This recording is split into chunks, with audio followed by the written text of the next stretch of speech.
The Yu-Gi-Oh! Card Game Chronicles has moved on to covering Diabellstar's lore, and yes, I can confirm, she is just as gorgeous as we always thought she was. Anyway, episode 1 of Seeker of the Sinful Spoils, Diabellstar the Black Witch, we follow the titular witch on her adventure that sets off a chain reaction. But first of all, the episode begins with some lore explaining what Sinful Spoils are. Maybe not entirely and in full detail, but we at least get the idea that these are powerful relics that are formed by sin-contaminated souls. So we catch up in a dilapidated tavern where Diabellstar is sitting at a table, as one of the patrons starts up a conversation with her, sort of talking about the Sinful Spoils, and how he wants to stay far away from them, but supposedly the Seeker of Sinful Spoils is somewhere in town, potentially wanting to explore some of the ruins just outside of town. So I think this is a fun beginning as we're introduced to this character through the eyes of a normal guy, but the idea of just how powerful, dangerous, or intimidating she actually is communicated through things like the Wanted poster, which of course is a recreation of the spell card Wanted Seeker of Sinful Spoils. So yeah, Diabellstar begins to head off on her mission, and yes, like I said, she's just beautiful in this animation.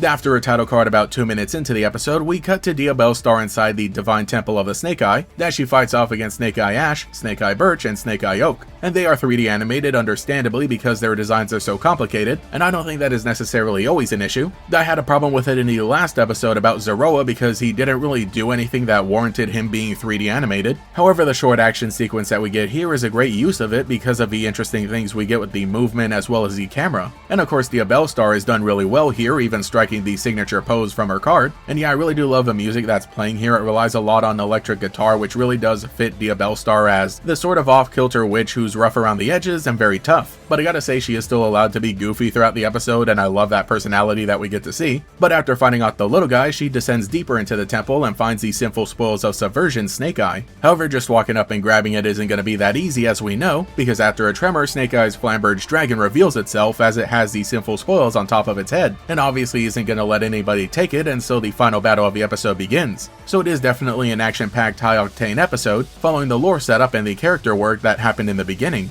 And this fight is also done really well. Obviously, Flamberge Dragon is going to be 3D animated, which again, like I said, isn't an issue because of the interesting things that they do, especially with Diabellstar here, especially with her personality coming out at different points during the fight. But I find it really interesting too that when she starts to get a little more serious and begins using some of her own Sinful Spoils to fight against it, those being Arciella, the giant scythe that she can summon, and then Silvera, the giant wolf-like monster that she can also summon. So yeah, I just thought it was really interesting that she treats them like their own little entities, little summons, and she talks to them, refers to them by name. But overall, the fight was really cool. By the way, being adapted from the card's startling stare of the Snake Eyes, and original Sinful Spoils Snake Eye at the very end. So once she finally defeats Flamberge Dragon, it falls apart and crumbles, which also a fun little detail. I love the sound design of this dragon's roar. It sounded like stones rubbing against each other, which is also appropriate because when the giant ball on its head falls down to the ground, it breaks open, and that is when Snake Eye's Poplar pops out, and thus begins a partnership that is going to change everything from here on out. Also, Poplar does kind of speak. It just says Papu, and I wonder if it's just going to say that the whole time like a Pokemon, or if it's actually going to speak some words later on. But for now, that was the first episode of the Seeker of Sinful Spoils, and I gotta say, it was done really well.